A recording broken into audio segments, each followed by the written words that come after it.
Ang desisyon na nagpabago sa dagat, Peru at ang Pinoy na pangitain. Ang gobyerno ng Peru ay gumawa ng isang desisyong nakakagulantang. Itaboy ang lahat ng mangingistang sino. Sa loob ng maraming taon, daan-daang barko ng China ang sumalakay sa karagatan ng Peru na nagdulot ng mabilis na pagkaubos ng isa sa pinakamayayamang pangisdaan sa mundo. Walang silbi ang pagpapadala ng mga patrol boat dahil mas mabilis at mas malaki ang mga barko ng China. Kaya nagpasya ang Peru na magbago ng diskarte. Subalit, ang bansang pinili ng Peru ay hindi ang Amerika o Europa. Ito ay ang Pilipinas. Ang dahilan ay isa lamang. Ang kondisyong inalok ng Pilipinas ay lubhang nakakagulat. Handa ang Peru sa anumang panggigipit. Pinili nila ang Pilipinas. Ngayon, ilalahad ko ang buong katotohanan. Bago iyan, isang like at subscribe naman diyan para sa amin ng mga Pinoy Maritime Enthusiast. Noong 2024, bago magbukang liwayway, isang tawag ang yumanig sa bulwagan ng kapangyarihan ng Peru. 3:00 ng madaling araw iyon. Ang nag-aalalang boses ng commander ng Coast Guard ng Piura ay umalingaw-ngaw sa telepono. General, nandito na naman sila. Ngayon, mahigit 300 barko na. Tuluyan na nilang sinasakop ang ating dagat. Tumalon ako mula sa kama at binuksan ang bintana. Ang malamig na hangin ay humaplos sa aking mukha. Ngunit kitang-kita ko sa aking isip ang dagat na 3,000 kilometro ang layo. Isang dambuhalang armada ng mga barkong Chino ang pumuno sa abot-tanaw. Habang ang kanilang higanting mga trawler, mas malaki pa kaysa sa aming pinakamalaking barko, ay naghila ng mga lambat sa gitna ng kadiliman. Pinatay ang lahat ng satellite tracker. Kumusta ang ating mga patrol boat? Tanong ko. Nag-emergency deployment ang 3, General. Pero may problema. Ang maximum speed lang ng ating mga barko ay 20 knots. Pero ang mga barko ng China, komportable silang tumatakas sa 28 knots. Ang boses ng commander ay halo-halong galit at pagkadismaya. Kinuyom ko ang aking kamao. Sa tuwing susubukan namin silang habulin, tila tinutuya lang nila kami bago tuluyang maglaho. Ako si Javier Montenegro, direktor ng Armas at Lohistika ng Hukbong Pandagat ng Peru. 30 taon kong pinangalagaan ang karagatan ng bansang ito. Bawat desisyon ko ay nakasalalay ang kapalaran ng dagat ng Peru. Pagkababa ng telepono, malalim akong nagbuntong hininga. Hindi ito simpleng usapin ng pangingisda. Espesyal ang karagatan ng Peru. Ang malamig na Humboldt Current mula sa Antarctica ay nagpapayaman sa plankton, kaya ito ang naging pinakamayaman na pangisdaan sa mundo, tinawag na The Great Anchoveta Mother Lode. Ngunit ngayon, ang mahalagang karagatan na iyon ay walang awang nilolooban. Makalipas ang ilang araw, isang mas nakakagulat na balita ang dumating. Nag-iikot na ang mga barkong Chino sa loob ng Exclusive Economic Zone, EEZ, at pinuputol na ang mga lambat ng mga mangingistang Peruano. Wala na silang pakialam sa amin. Pagkalipas ng 1 linggo, isang makapal na ulat ang nakita ko sa aking mesa. Aalisa sa iligas na pangingisda, detalyadong pagsusuri. Bawat pahina na binuklat ko, lalong lumalamig ang aking dibdib. Ang bilang ng pagpasok ng mga barkong Sino ay umabot sa 847 insidente, halos 2 beses sa isang araw. Ngunit ang mas seryoso ay ang katotohanan na ang ani ng Anchoveta ay bumagsak ng 70% kumpara noong nakaraang taon. Ang tinatayang pagkalugi sa ekonomiya ay umabot sa 300 milyon bawat taon. Ngunit may mas masakit pa kaysa sa mga numero. Ang bilang ng pamilyang apektado. Nakasulat dito, 20,000 pamilya. Ibig sabihin, humigit kumulang 80,000 Peruano ang nakaharap sa krisis sa kanilang kabuhayan. Ang mga maliliit na mangingisda sa rehiyon ng Tumbes na namuhay kasama ang dagat sa loob ng maraming henerasyon ay hindi kayang makipagkompetensya sa mga makabagong kagamitan ng mga Chino. Isa-isa, sumuko ang mga mangingisda at napilitang lumipat sa mga slum. Sa huling pahina ng ulat, isang sulat kamay na memo mula sa opisyal ng estatistika ng Hukbong Pandagat ang nagpalala sa aking pagkadismaya. Kung magpapatuloy ito, ang taong ito ay magiging pinakamasama sa kasaysayan ng industriya ng pangingisda ng Peru sa ika-21 siglo. Maaaring bumaba sa mapanganib na level ang populasyon ng Anchoveta. Noon din, tinawag ako ng headquarters. Nagmamadali akong pinapatawag ni Vice Admiral Coralio Figari, ang pangkalahatang commander ng Hukbong Pandagat. Pagdating ko sa operations room, seryoso ang mukha ni Figari. Nakakalat sa kanyang mesa ang mga pahayagan. Armada ng China, ganap na pagsalakay sa EEZ ng Peru. Banta ng pagkaubos ng ansyoveta, 3,000 mangingisda sa Lima. Nagprotesta sa harap ng palasyo. Javier, seryoso na ang sitwasyon, sabi niya. Hindi na natin ito pwedeng ipagpaliban pa. Pinindot ng commander ang remote at binuksan ang malaking screen. Ipinakita sa screen ang real-time na satellite image. Libu-libong liwanag ang lumutang sa dagat ng Peru na parang isang malaking lungsod. Iyon ang armada ng China. Tingnan mo, Javier, wala na silang takot. Nagpapalalim na sila sa ating teritoryo at naghahasik ng lagim. Ang mga barko sa screen ay nakakatakot. Ang bawat isa ay mas malaki kaysa sa aming mga patrol boat. At ang bilang? Daan-daan na barko, parang isang armada na sumakop sa karagatan.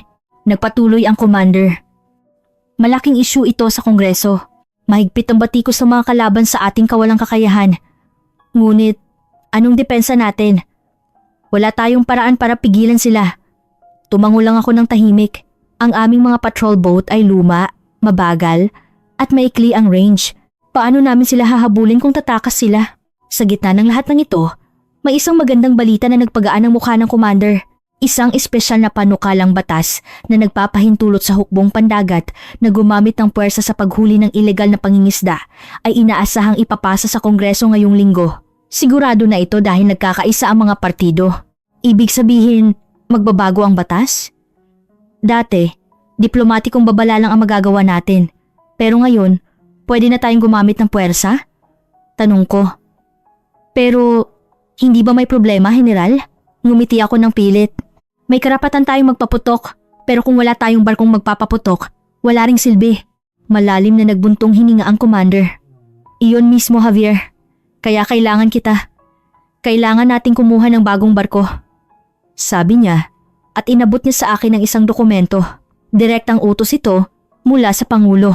Ang Ministry of Defense ay nakakuha ng pinakamalaking budget para sa pagkuha ng barko sa kasaysayan ng bansa. Magugulat ka sa halaga. Pagbuklat ko sa dokumento, nagulat nga ako sa halaga. Ito ang pinakamalaking budget sa kasaysayan ng hukbong pandagat ng Peru. Kailangan nating kumuha ng barko na talagang makakapigil sa armada ng China. Seryosong sabi ng commander. Sa loob ng 30 taon, ngayon ko lang siya nakita na ganito kaseryoso.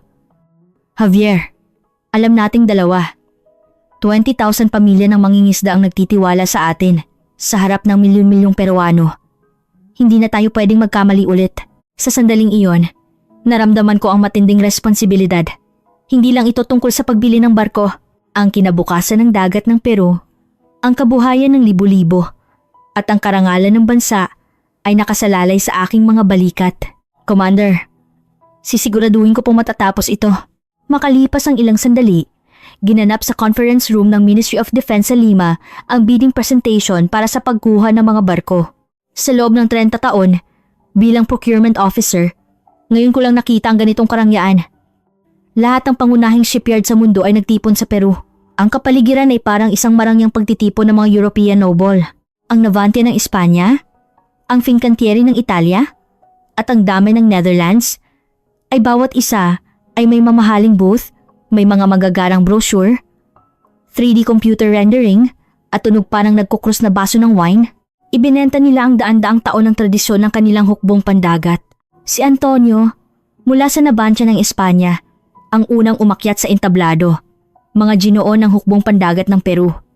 Sa loob ng 500 taon, kami na ang naglayag sa karagatang ito. 500 taon? Iyon ang panahon ng kanilang pananakop sa amin. Anong kapalaluan? Naisip ko. Ang aming disenyo ay NATO standard. Ganap na tugma sa hukbong pandagat ng Amerika at Britanya. Sumunod si Marco ng Fincantieri ng Italia. Tingnan ninyo ang Ferrari of the Sea.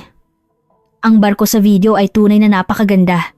May makinis na kurba at napakalaking teknolohiya ng automation para sa inyong mga tripulante. Isang marangyang tirahan ang inihahanda. Sa teknolohiya ng Italia, mababawasan namin ng malaki ang bilang ng mga tripulante. Ang presentasyon naman ng dami ng Netherlands ay nakatuon sa pagiging praktikal. Ang oras ang pinakamalaking halaga. Ang aming Sigma design ay kasing tumpak ng Lego blocks.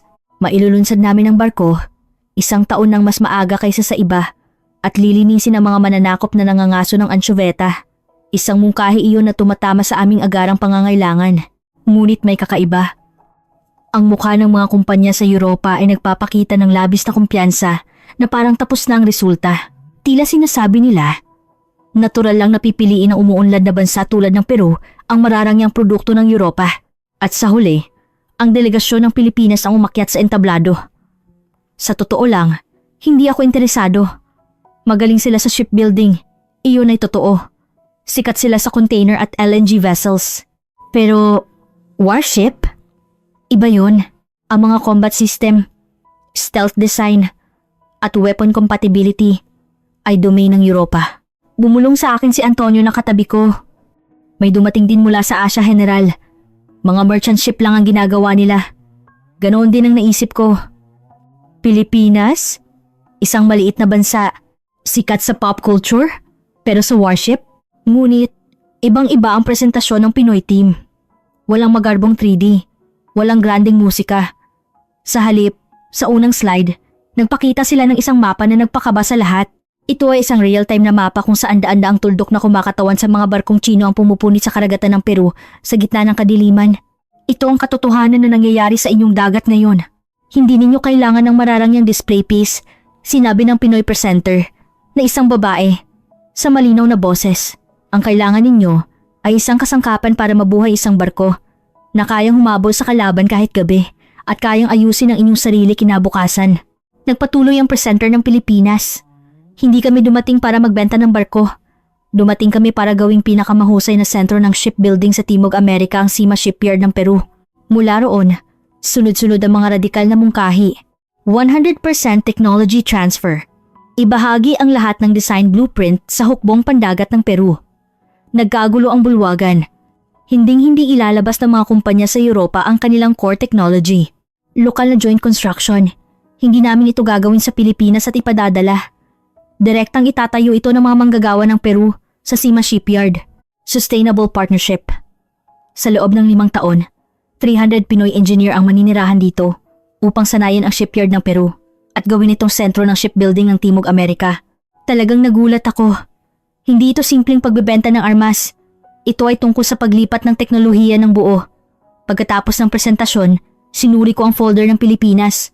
Joint production, tech transfer, Sima Shipyard utilization. Ngunit, sa totoo lang, parang isang panaginip ang lahat ng ito. Hindi makatotohanan. Bulong ko sa sarili ko. Sabi ng mga Europeo, magde-deliver sila ng tapos na produkto. Proven na iyan. Pero ang Pilipinas, dito mismo itatayo. May ganoong kakayahan bang Sima? Itinulak ko ang mga dokumento ng Pilipinas sa gilid ng mesa. Batay sa aking 30 taong intuition sa weapon procurement, napaka-grandiose na mungkahi. Nilapitan ako ni Antonio. Direktor, nag-iisip kayo ng makatotohanan, di ba? Masigasig ang mga Pinoy, pero magkaiba ang warship. Tumango ako. Kahit pa world leader sila sa commercial shipbuilding, iba ang warship. Kailangan ng daan-daang taon ng know-how. Bigla, may bulungan sa likuran ng bulwagan. Ilang opisyal ng hukbong pandagat ang nag-uusap ng masigla habang tinitingnan ng booth ng Pilipinas. Talaga bang kaya nilang gawin? 100% tech transfer? Talaga bang makakagawa tayo ng sarili nating barko? Napangiti ako habang pinapanood sila. Nangarap sila, pero hindi ganoon kadali ang realidad. Natapos ang bidding at lumipas ang ilang araw. Sa aking mesa, tumpok-tumpok ang libu-libong pahina ng proposal. Lahat ng shipyard ng Europa at Asia ay nagtatalo na ang kanilang barko ang pinakamahusay. Ngunit para sa akin, mukha lang silang magagandang pambalot. Sa totoo lang, nagdesisyon na ako. Espanya ang nabantiya. Simple ang dahilan, hindi dahil sa performance. Sa hindi opisyal na paraan, nangako ang Navancia na magbibigay ng malaking incentive sa hukbong pandagat ng Peru sa pagpirma ng kontrata. Higit sa lahat, sa aking matino na pagtatasa, ang performance ng anumang barko mula sa mga kalaban ay sapat na para supilin ang mga barkong Tsino. Hindi ko kailangang ipilit ang pinakabagong high-spec na barko na mahirap panatilihin. Mas praktikal at matalino na punan ang kakulangan sa budget ng hukbong pandagat gamit ang incentive na iyon. Nagsimula akong maghanap ng mga nakamamatay na depekto sa ibang kandidato para kumbinsihin ang commander. Ang Fincantieri ng Italia ay may napakalaking gasto sa maintenance. Ang dami ng Netherlands ay nakasalalay sa subscription ng core software, kaya habang buhay tayong umaasa sa kanila. Sa huli, Ang Espanya lang ang tanging pagpipilian. Nang matapos ang aking masigasig na paliwanag, hindi inalis ni Vice Admiral Figari ang kanyang mata sa mga dokumento at nagtanong sa mahinang boses. Kaya Javier, ang Espanya lang ang naiiba? Sa sandaling iyon, parang binato ako sa ulo. Nagpatuloy ang commander na ang tingin ay parang tumatagos sa kaibuturan ng aking puso. Javier, gumagawa tayo ng isang napakahalagang desisyon para sa bayan. Hindi ito pagpili ng allowance na gagamitin agad. Ito ay tungkol sa pagpili ng barko na magtatanggol sa dagat ng bansang ito para sa mga anak mo at sa kanilang mga anak. Na puno ng matinding responsibilidad ang aking dibdib. Sa nanginginig ng mga kamay, kinuha ko muli ang proposal ng Pilipinas na itinulak ko sa gilid. Nakasulat doon ang mga radikal na kondisyon na nagpapabago sa lahat ng aking kaalaman sa life cycle cost. Commander, ang mungkahi ng Pilipinas ay talagang kaakit-akit. Ngunit, mayroon din itong bahid ng pag-aalangan. Patuloy ko, hindi maalis ang aking pagdududa. Sabi nila, ibibigay nila ang blueprint at sasanayin ng ating mga engineer. Ngunit walang libre sa mundo.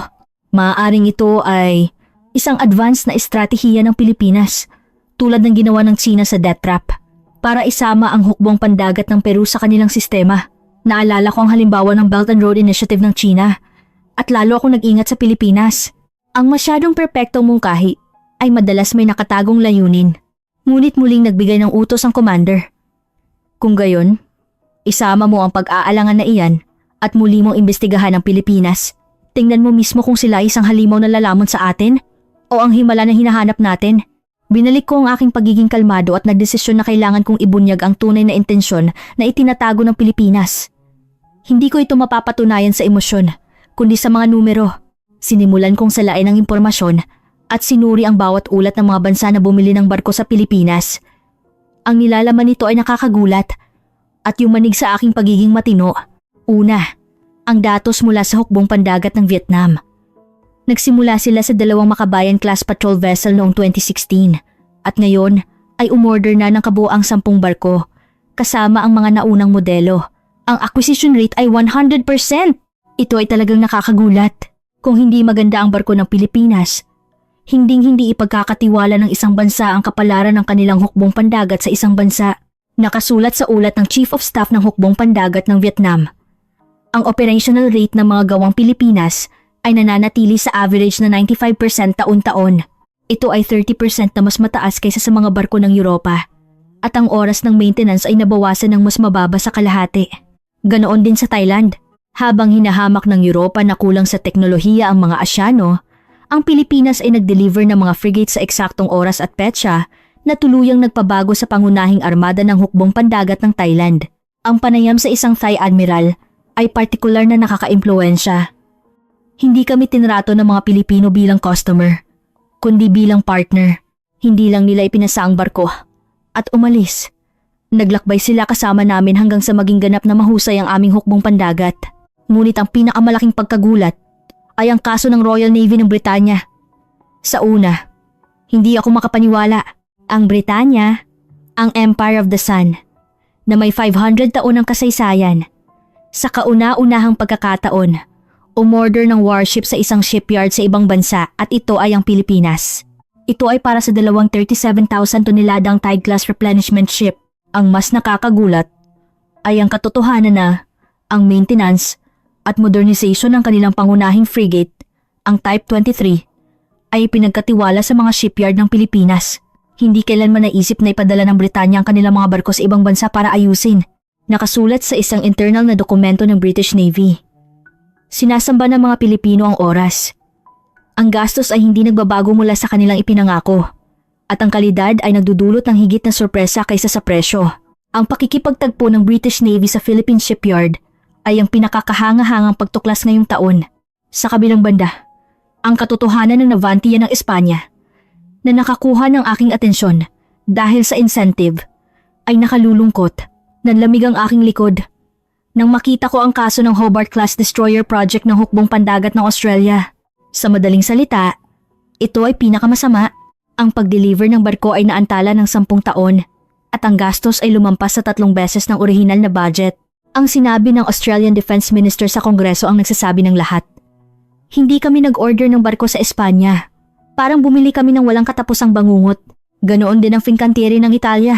May mga tala na ang barkong na-deliver sa hukbong pandagat ng Algeria ay sunod-sunod na nagkaroon ng depekto pagkatapos mismo ng pag-deliver na humantong sa isang diplomatikong issue.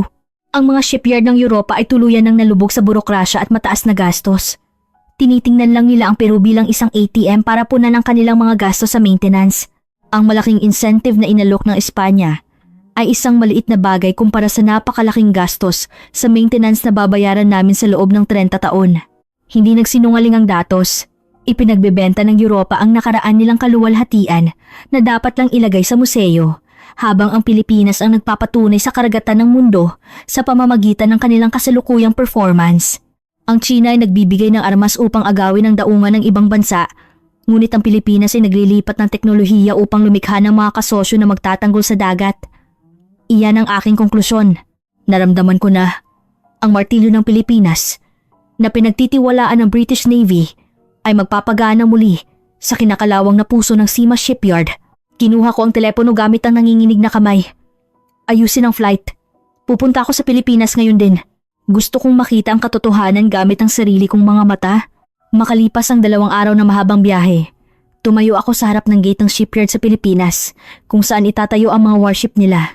Naglakbay ako sa kabilang panig ng mundo, ngunit ang aking pag-aalangan ay hindi nagtagal ng 10 minuto.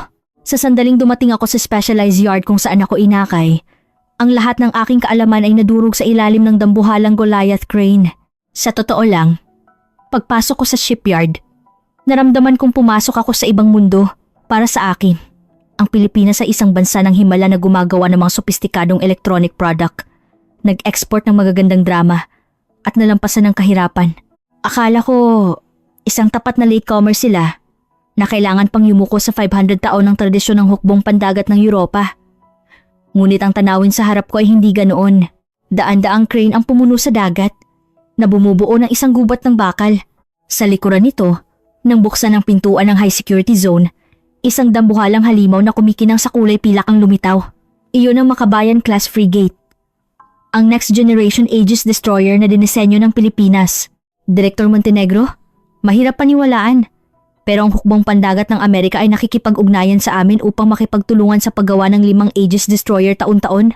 Kalmadong sabi ni Engineer Ramon Moncruz, ang leader ng Pinoy team, habang nakatingala sa barko. Ang production capacity ng shipyard ng Amerika ay nasa 1.6 barko lang sa isang taon. Pero ang kailangan nila ay ang bilis at presisyon namin. Nanginginig ako. Ang Amerika, na nagmamay-ari ng pinakamalakas na puwersa sa mundo, ay nakikipag-ugnayan sa bansang ito para ipagawa ang kanilang mga warship, isang bagay na hindi kayang abutin ng Espanya o Italia. Sa aking investigasyon, ang Pilipinas ay matagal nang lumampas sa antas na inakala ko at naging isang hindi nakikitang higante na muling nagbabalangkas sa mapa ng kapangyarihan sa dagat ng mundo. Inakay ako ni Engineer Cruz sa special dock. Dito, nasaksihan ko ang pagpapakita ng teknolohiya na nagpapatunay kung bakit ang shipbuilding ng Pilipinas ay world class. Sa unang pagkakataon, nakita ko ang tinatawag na digital twin system. Pagpasok ko sa design room, isang eksaktong replika ng barko ang lumutang sa virtual world ng shipyard. Nagsasagawa kami ng libu-libong simulation sa virtual space bago namin itayo ang aktual na barko, paliwanag ni Cruz. Hindi kami nagpapahintulot ng 1 mm na pagkakamali. Lahat ng depekto ay inaalis na sa yugto ng disenyo. Sa isang sulok ng yard, may tumpok ng dambuhalang steel block na kasing laki ng isang kondominium. Tinatawag nila itong mega block construction method. Hindi tulad ng estilo ng Europa na nagsisimula sa keel at nagpapatong, ang Pilipinas ay bumubuo ng malalaking block at pinagsasama-sama ito na parang Lego. Dahil sa pamamaraang ito, nakagawa sila ng mas matibay na barko, ng 2 beses na mas mabilis kaysa sa Europa. Sa tabi ng Aegis destroyer, isang 3,000 toneladang submarine ang itinatayo. Ilang bansa lang sa mundo ang kayang magdisenyo at magtayo ng submarine na may vertical launch system. Habang umaasa pa rin ang mga shipyard ng Europa sa lumang manual labor, ang Pilipinas ay naging isang dambuhalang intelligent factory kung saan ang AI, robot at 10,000 skilled worker ay gumagalaw na parang gear. Ngunit sa gitna ng matinding kapangyarihan na nasaksihan ko, muling lumabas ang aking pag-aalangan. Pinahinto ko si Engineer Cruz at matalim na nagtanong, "Magsalita tayo ng tapat, Engineer Cruz. Bakit ninyo kami tinutulungan ng ganito? Ibinibigay ninyo ang buong blueprint, sinasanay ang aming engineer, at nag-aalok pa ng joint development. Hindi ito normal. Tumataas ang boses ko. Naipasa ang tensyon sa interpreter sa tabi ko. Hindi ba ito isang paraan ng inyong bansa? Tulad ng ginagawa ng China sa loan sa ibang bansa? Para lamunin kami? Ang masyadong mabait na mungkahi na ito ang pinakamalaking hadlang sa aming desisyon. Ngunit hindi natinag si Engineer Cruz sa aking agresibong tanong. Tinitigan niya ng matagal ang duck kung saan may ginagawang trabaho at tahimik siyang nagsalita. Direktor, ang dahilan kung bakit kami nakikipagtulungan sa Peru ay dahil ang inyong bansa ay tulad ninyo, isang bansa na patuloy na naghahanap ng esensya. Kumunot ang aking noo. Anong ibig mong sabihin? Maraming bansa sa Timog Amerika ang nagbibigay prioridad sa political appeal kapag bumibili ng armas. Ngunit iba ang Peru. Mayroon kayong praktikal na karanasan at makatotohanang ginagamit ninyo ang inyong lakas sa himpapawid, dagat at lupa. Kaya, ang Peru ay isang bansa na nagbibigay halaga sa cost performance, reliability at maintenance cost, hindi sa brand o tradisyon. Nagpatuloy si Cruz. Sa industriya ng depensa, ang Peru ay tinatawag na reference state ng mga kalapit bansa. Kung ano ang pipiliin ng Peru, magbabago ang daloy sa buong Timog Amerika. Kung pipiliin kami ng Peru, susunod ang Colombia, Chile, Ecuador at iba pa. Ang market ng Timog Amerika ay pinagkakatiwalaan ng aktual na karanasan ng mga kalapit bansa. Para akong sinuntok sa ulo. Ang pagbibigay ng teknolohiya ng walang pasubali ay dahil ang tagumpay ng Peru ay magpapalaki rin sa interes ng Pilipinas. Hindi ito kawang gawa, kundi isang masusing estratehiya para sa coexistence and co-prosperity. Hindi nagbigay si Cruz ng mga huwad na incentive o magagarang salita. Sa halip, inihayag niya ang isang kalmado na estratehiya na ang kalayaan ng Peru ay mahalaga rin para sa interes ng Pilipinas. Ito ay naramdaman kong mas mapagkakatiwalaan kaysa sa mapagmataas na tulong ng Europa. Bumaling ako kay Vice Admiral Figari. Ang kanyang mga mata ay puno rin ng katiyakan. Gusto ko ang inyong pagiging tapat. Ang inyong pagtrato sa Peru bilang gateway ng Timog Amerika, titiyakin namin na sasagutin namin ang inaasahan na iyan ng resulta. Natagpuan namin ang tunay na kasosyo na magtuturo sa amin na maging leon. Sa halip na isang Maninila na naghahanap lang ng biktima. Pagbalik namin sa Lima, lumapit ang araw ng pinal na anunsyo ng bidding. Sa malaking bulwagan ng Ministry of Defense, magsisimula na ang huling kompetisyon na magpapasya sa kapalaran ng hukbong pandagat ng Peru. Ang mga delegasyon mula sa iba't ibang bansa ay nakaupo na. May kumpiyansang ekspresyon. Si Antonio ng Navantia ang unang umakyat sa entablado. Sinimulan niya ang kanyang pinal na mungkahi gamit ang magagarang slide. Mga ginoon ng hukbong pandagat ng Peru. Ang Navantia ay hindi lang tagapagtustos ng barko. Bubuo kami ng Peru sa ilalim ng teorya ng hukbong pandagat ng NATO. Magbibigay kami ng combat system na ganap na tugma sa Amerika, Britanya at Pransya. Tinitiyak namin ang international na reliability na hindi kayang abutin ng mga barko ng mga bansang may maikling kasaysayan. Naglatag si Antonio ng mga konkretong benepisyo. Kasabay ng pagpirma ng kontrata, 15 opisyal ng hukbong pandagat ng Peru ang libreng pag-aaralin sa Spanish Naval Academy sa loob ng 6 na buwan. At sa susunod na 10 taon, magbibigay kami ng taunang joint training sa hukbong pandagat ng Espanya. Sumunod si Marco ng Fincantieri ng Italia. Ang Italia ang culmination ng 500 taon ng tradisyon sa hukbong pandagat. Ang habitability at automation ng aming barko ay makakabawas sa bilang ng tripulante ng 30% na magsasave ng malaking labor cost. Ang naipon na know-how ay iba sa mga bansa na may 40 taon pa lang nakasaysayan sa shipbuilding. Nag-alok si Marco ng isang espesyal na kondisyon. Naghanda kami ng isang espesyal na package para lang sa hukbong pandagat ng Peru. Sa loob ng 5 taon pagkatapos ng delivery, ang pinakamahusay na engineer ng Italia ay mananatili sa Peru para sa kumpletong teknikal na suporta. Ang presentasyon ng Damen ng Netherlands ay nakatuon sa pagiging praktikal. Ang Damen ay nangangako ng pinakamabilis na delivery batay sa reliability ng 70 bansa. Walang silbi ang magagandang pangako ng mga shipyard sa Asia kung walang track record. Naiintindihan namin ang kagyat na sitwasyon ng Peru. Ipinahayag ng presenter sa isang kumpiyansang boses. I-de-deliver namin ang unang barko sa loob ng 20 buwan pagkatapos ng kontrata. Hindi ba mas mahalagang siguradong delivery kaysa sa hindi tiyak na pangako ng tech transfer at joint development na inaalok ng mga newcomer na bansa? Nang matapos ang lahat ng presentasyon, naramdaman ko ang isang kakaibang pakiramdam. NATO, maikling kasaysayan, Asian shipyard, Hindi tiyak na pangako. Ang mga parira lang ito ay inulit-ulit. Para bang lahat ng pana ay nakatutok sa iisang kalaban. Sa huli, ang panig ng Pilipinas ang tumayo sa entablado. Ngunit, ang kanilang presentasyon ay ibang-iba. Nagpakita sila ng chart ng 24,007 operational rate ng hukbong pandagat ng Peru. Ang Peru ay may 2,500 kilometro ng baybayin.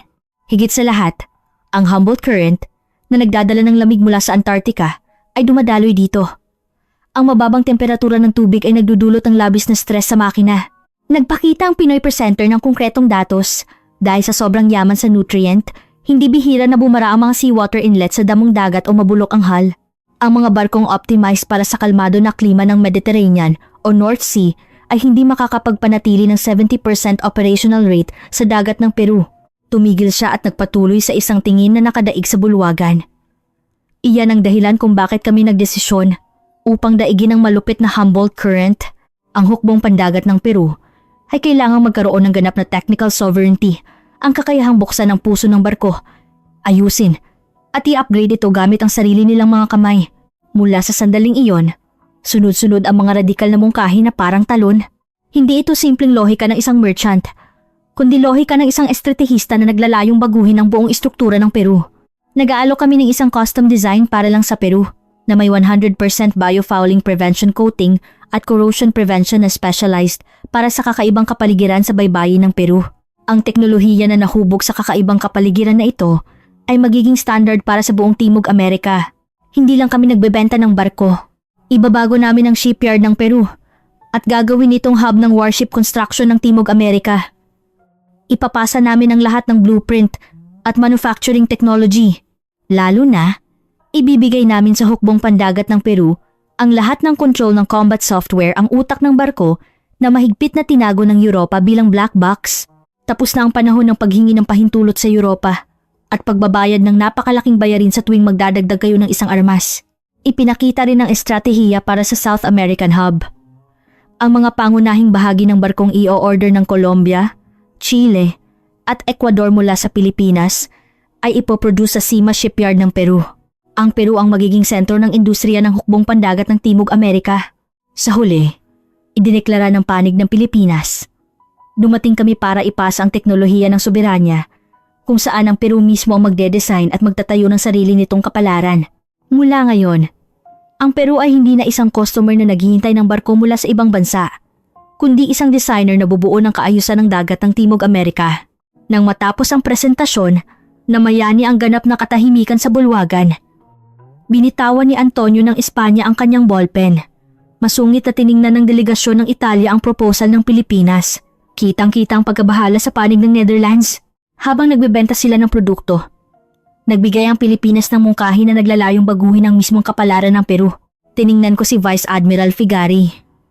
Nakangiti na siya. Tapos na ang laro. Ang karangyaan ng mga European brand ay tuluyang lumuhod sa harap ng sinseridad ng mga Pinoy na nagmula sa malayong Asya. Nang formal na inihayag ni Pangulong Dina Boluarte ang kontrata sa Pilipinas sa Navy Club, ang umalingaw-ngaw sa bulwagan ay hindi sigaw ng tagumpay, kundi ang matatalim na sigaw ng mga natalo. Pagkatapos mismo ng anunsyo, nagmadaling dumating sa aking opisina ang ambasador ng Espanya. Galit na galit ang kanyang mukha. Direktor Montenegro, ito ay isang malaking pagkakamali. Malaki ang magiging kabayaran ng pagpili ninyo sa isang Asyano na teknolohiya na hindi pa napatunayan. Humingi rin ng emergency meeting ang Italian Embassy at tumawag pa si Marco. Maaaring magkaroon ng lamat ang ating security cooperation. Nagbabala kaming magpahayag ng pag-aalala sa antas ng EU. Direkta ko silang hinarap at seryosong sinabi. Noong nagdurusa ang aming mga mangingisda sa kamay ng mga barkong Sino, nasaan ang mga barko ng NATO standard ninyo? Hindi ba ang NATO coordination na sinasabi ninyo ay umiira lang sa loob ng inyong quotation? Ang Espanyol na opisyal sa silid ay namula at nagtanong, naniniwala pa rin ba kayo sa Pilipinas? Sa tingin ba ninyo ay magkakatotoo ang ipinangako nilang teknolohiya? Malamig akong ngumiti. Tiwala? Ang 30 taong pagkaantala at 3 pesos na mas mataas na gastos na ipinakita ng Espanya sa Australia, iyon ba ang tiwala? Ang diplomatikong panggigipit ay walang silbi sa harap ng aktwal na mga numero? Hindi pa natutuyo ang tinta ng kontrata. Nagpadala na ang Pilipinas ng 300 engineers sa Peru simula sa unang 50. Mula nang dumating sila sa Sima Shipyard, nagbago ang lahat. Hindi pa sila nag-aalis ng bagahe. Nagsimula na silang maglinis ng husto sa sahig ng dock. Ang leader ng Pinoy Technical Team ay seryosong nagsabi, "Sa ganitong kapaligiran, hindi namin makukuha ang presisyon na kailangan namin. Magsisimula kami sa simula." Ang Pinoy culture na nakatuon sa process ay direktang sumalungat sa Manana culture ng Peru. Sa una, nalito ang mga manggagawa ng Peru. Hindi nila maintindihan ng mga Pilipino na patuloy na nagtatrabaho tuwing lunch break at naghahanda para sa trabaho kinabukasan kahit pagkatapos ng oras ng trabaho. Ngunit hindi lang nagmamadali ang mga Pinoy engineer. Maingat nilang ipinaliwanag ang dahilan kung bakit kailangan ng bilis. Ang barkong ginagawa ninyo ay hindi lang isang bangka. Ito ang pag-asa ng mga mangingisda ng Peru at ang karangalan ng dagat ng Peru. Patuloy na nagnanakaw mga barkong Tsino sa kinabukasan ng Peru. Maging sa sandaling ito, nilagyan ng langis ang mga luma na crane at ang mga blueprint ay ginawang digital. Habang tinatrato kami ng mga Europeo na parang mga tenant, ang mga Pilipino ay nagpakita ng halimbawa at nagturo sa amin kung paano hawakan ng martilyo gamit ang kanilang sariling mga kamay. Ang pinakakahanga-hanga ay ang paraan ng kanilang pagtuturo. Tinrato ng mga Pinoy engineer ang mga manggagawa ng Peru, hindi bilang apprentice, kundi bilang kasama. Ilang buwan lang pagkatapos dumating ang mga Pinoy engineer, dumating ang pinakatensyonado na sandali sa kasaysayan ng Sima Shipyard, ang steel cutting ceremony para sa unang frigate. Hindi lang ito isang simpleng pagputol ng bakal. Ito ang sandali kung saan ang design na dinala mula sa Pilipinas at ang bakal ng Peru ay unang nagkita. Ang aktwal na pagsilang ng malaking proyektong ito. Kalmado akong nagmamasid sa proseso sa tabi ng dock. Sa sandaling iyon, ang nakita ko ay hindi ang mga numero sa drawing, kundi ang Pinoy team leader na inakay ang kamay ng isang Peruvian welder at magkasama silang pumasok sa apoy. Ang mga European engineer ay laging nakasuot ng malinis na white coat at nagbibigay lang ng direksyon mula sa malayo. Ngunit iba ang mga Pilipino. Sila mismo ang pumasok sa pinakamainit at pinakamadilim na bahagi ng keel at nagdumi kasama namin. Ang mas nakakagulat na sandali ay dumating makalipas ang ilang buwan nang inaayos namin ng bow block na magiging bottom ng hull. Nang hapon na iyon, may hindi inaasahang depekto na natuklasan sa precision check.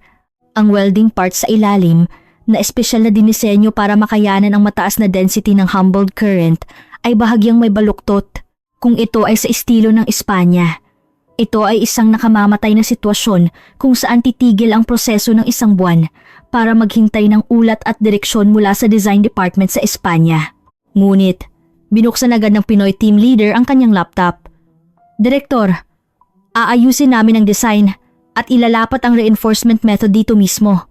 Kung magtatrabaho ang aming engineer at ang Peruvian master welder sa buong magdamag, makakabalik tayo bukas ng umaga."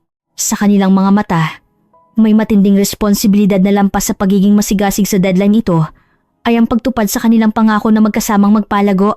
Sa mukha ng mga manggagawa ng Peru na nagtapos ng welding sa buong magdamag, nagkikislapan ng pawis at abo, ngunit sa halip na pagod, naroon ang pagmamalaki ng isang tagalikha na hindi pa nila naranasan.